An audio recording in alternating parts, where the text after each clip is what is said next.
All right, for more on this, we're joined by Kevin Healy, a professor at Georgetown University. He joins us in the studio. Kevin, appreciate you being with us. What do we know about these election results and why people are challenging it? Well, there's real serious challenges of fraud by electoral court, and the president obviously is implicated in this. And it was really a textbook case of trying to reverse a process that was showing that he was not going to win. He would have to do a runoff, a second term.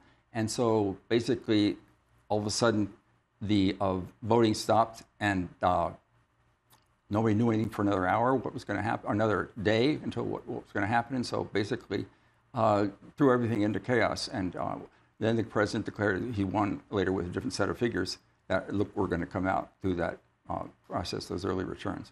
What has led up to all of this?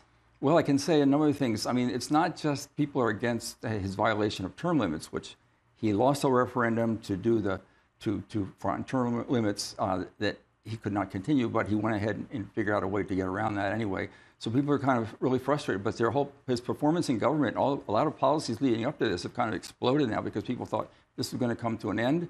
People could have their franchise respected, and they would have the electoral clout that they needed to change him in office. But they found betrayed by a lot of different policies, including environmental policies, which he started out in 2006 as a big champion of the rainforest, the Amazon.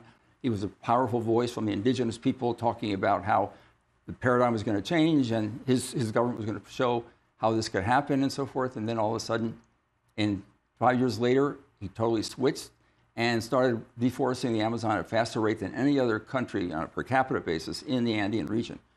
So this led to some forest fires that happened at the beginning of last August. In fact, I was in the country when they were starting, and spread and claimed over 3 million hectares. And this was really shocking, I think, to most Bolivians, because deforestation had been kind of an abstraction.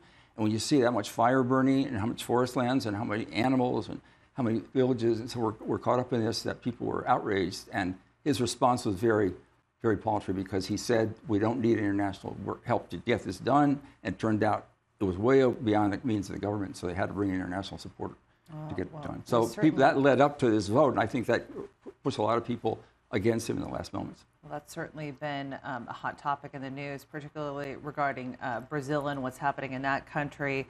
Kevin Healy, we really appreciate you coming on and being with us. Thanks for that.